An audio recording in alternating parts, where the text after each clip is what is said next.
We're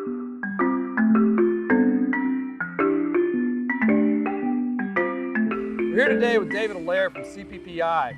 He's allowed us to come on site and talk with him about a project that's going on here to construct a hotel next to the University of Florida. Behind us is an ADS system that they're using for their stormwater management. It captures and infiltrates that water on site. And David's going to tell us a little bit about his experience with the system and how the system is constructed and maintained. When this is finished, what will the surface be on top of this stormwater management system? This will all be paving for parking area.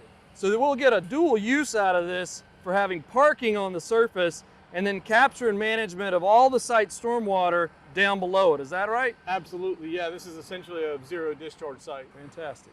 David, can you tell us about your experience with this type of system versus sites that have used a more conventional approach with the stormwater pond? Yes, absolutely. We found that this utilizes the property and the land use much more efficiently, especially for the owner, with the rising costs of acquiring property, and then just the sheer size of the size pond we'd have to have for this size project. So what would have been taken out here if they would have had a pond here? Or what would have been lost on this site if we had a pond? There's another 2-acre lot adjoining this that is owned by the same owner of this property, and it would essentially had to been, entire basin would have been stormwater. David, when you install this, do you need any special technical support, like from basically the manufacturer, or does any of the construction workers here need to have any special skills to implement this?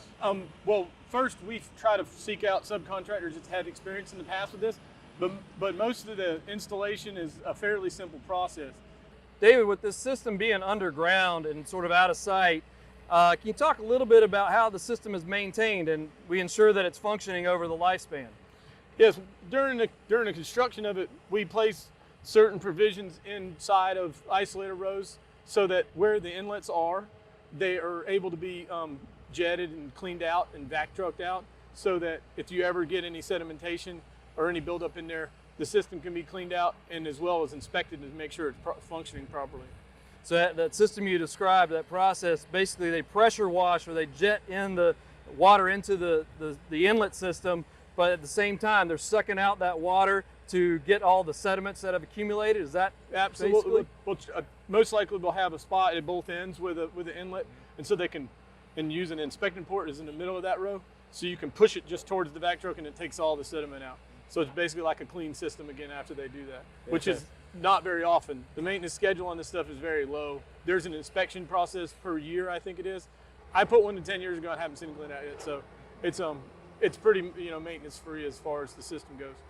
So how long have you been putting in these types of systems?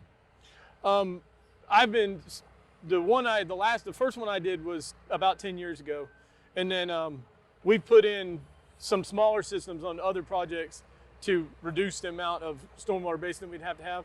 And this currently is my first project with a complete system that has no stormwater retention. The technology is coming around where people are using it a lot more, and everybody seems to be happy with it. So do you see this kind of approach becoming much more common and even maybe being at smaller scales being used? Yeah, I personally do, because the cost point of it's coming down with the technology, and as well as rising land prices to acquire the property. So yeah, it's definitely a good option for owners and developers with this system because of just the cost that's coming down with it. So it's nice. Well, it definitely seems like a great way to maximize the use of the landscape, to not get just only your parking, but also get your stormwater management within the same footprint. So David, we really appreciate you being with us today and talking with us. Thank you. Thank you very much. Thank you. Absolutely.